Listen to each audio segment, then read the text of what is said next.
സഹോദരന്മാരെ, മാംസരക്തങ്ങൾക്ക് ദൈവരാജ്യത്തെ അവകാശമാക്കുവാൻ കഴിയുകയില്ല. ദ്രവത്വം അദ്രവത്വത്തെ അവകാശമാക്കുകയുമില്ല എന്ന് ഞാൻ പറയുന്നു. ഞാൻ ഒരു മർമ്മം നിങ്ങളോട് പറയാം. നാം എല്ലാവരും നിദ്ര കൊള്ളുകയില്ല. എന്നാൽ അന്ത്യകാഹളനാദത്തിങ്കൽ പെട്ടെന്ന് കണ്ണിമയ്ക്കുന്നതിനിടയിൽ നാം എല്ലാവരും രൂപാന്തരപ്പെടും. കാഹളം ധ്വനിക്കും, മരിച്ചവർ അക്ഷയരായി ഉയർക്കുകയും നാം രൂപാന്തരപ്പെടുകയും ചെയ്യും. ഈ ദ്രവത്വമുള്ളത് അദ്രവത്വത്തെയും ഈ മർത്യമായത് അമർത്യത്വത്തെയും ധരിക്കണം.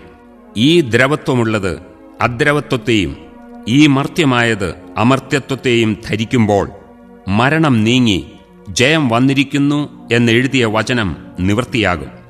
ഹേ മരണമേ, നിന്റെ ജയം എവിടെ? ഹേ മരണമേ, നിന്റെ വിഷമുള്ള എവിടെ?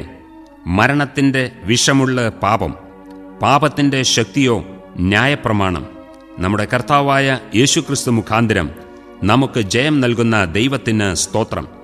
ആകയാൽ എൻ്റെ പ്രിയ സഹോദരന്മാരെ, നിങ്ങൾ ഉറപ്പുള്ളവരും കുലുങ്ങാത്തവരും നിങ്ങളുടെ പ്രയത്നം കർത്താവിൽ വ്യർത്ഥമല്ല എന്ന് അറിഞ്ഞിരിക്കയാൽ കർത്താവിൻ്റെ വേലയിൽ എപ്പോഴും വർദ്ധിച്ചു വരുന്നവരും ആകുവീൻ.